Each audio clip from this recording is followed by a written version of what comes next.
So I'm going to talk about the best foods now to break your fast with, to have for breakfast, for testosterone levels, for free T, for DHT, for estradiol, for all the male hormones, male hormonal optimization. Because a lot of you guys, I think, are getting this a little bit wrong. So I did a short the other day that was quite popular, got a lot of views, basically saying that cereal was my addiction and my testosterone levels remained low and my body fat percentage remained high until I got rid of this addiction. You guys probably have some kind of thing that's holding you back, some kind of habit, some kind of food or habit that's holding you back, and it's up to you to know what that is and to eliminate it, basically, and your life and your testosterone will get easier. In response to that, I got a few questions that indicated a lot of people were kind of thinking about this the wrong way. If you're serious, this is. If you want to get to 1,000 testosterone, you're never going to get there asking these sorts of questions.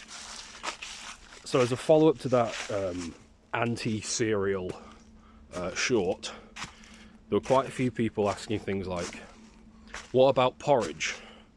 What about muesli? And things along that nature.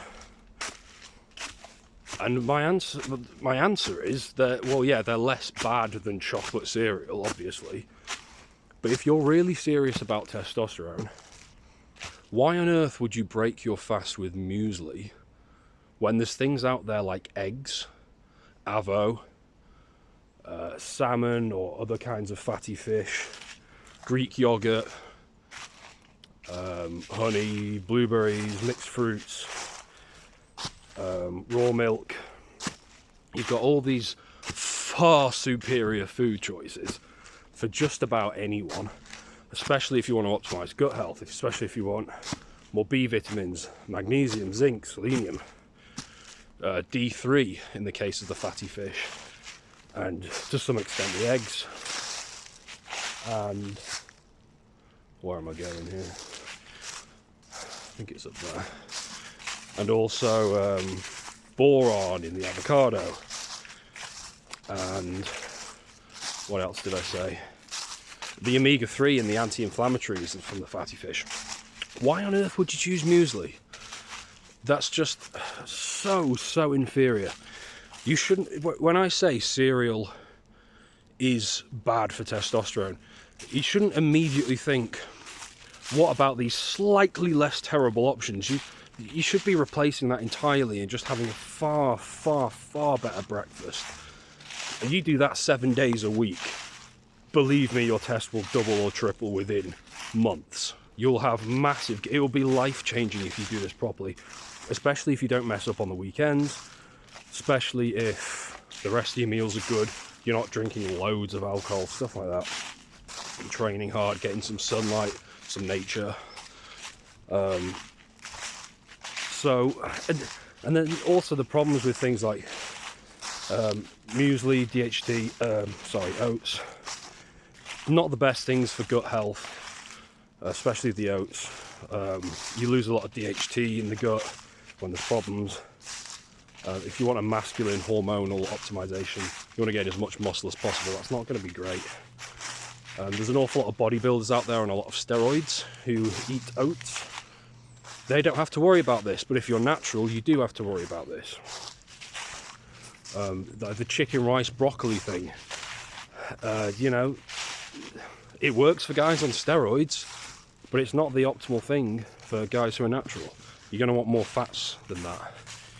Things like egg yolks, organ meats, steak, things like that.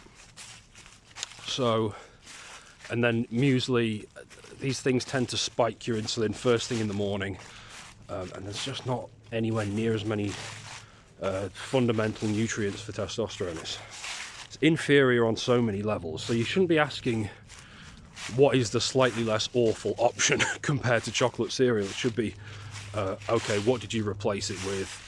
What would be the ideal? That's the question you want to ask. What is the ideal breakfast? What is the ideal setup? And the ideal is everything I listed before. It's going to be things like eggs, avo, salmon, or if you're a little bit crazy or you can afford it, steak in the morning. Or what I quite often do is Greek yogurt with raw honey and some berries, or sometimes what's the fourth one? Sometimes raw milk or kefir or something. Kefir, I never know how to pronounce it, I should probably learn. Things like that, and then, whoops, I've started taking cod liver oil for inflammation reasons, longevity, and a few other testosterone herbs, but that's what you do. Definitely not chocolate cereal, but also not muesli or loads of oatmeal. I don't know about you guys, I fall asleep after having loads of oatmeal. It's the worst thing I could have first thing in the morning. But yeah, little rant there. Ask the right questions, and it shows that your mind is working in the right way. What you break your fast with 7 days a week, spiderwebs, is just foundational to where your testosterone is going to be in a few months' time. It's a huge deal, because it sets you up for the rest of the day. How hungry you're going to be, the nutrients, the energy, blood sugar spikes or stability. Like, there's a lot that goes into this. But yeah, hopefully you guys realize what I'm saying. Check out this video here where I was talking more about cereal and how addicted I was and how problematic it was. I talked more about it and how problematic it was. I think you'll find it useful. Maybe you'll be able to relate with your own habits. Maybe you'll learn a few things. Check it out. I'll see you in there.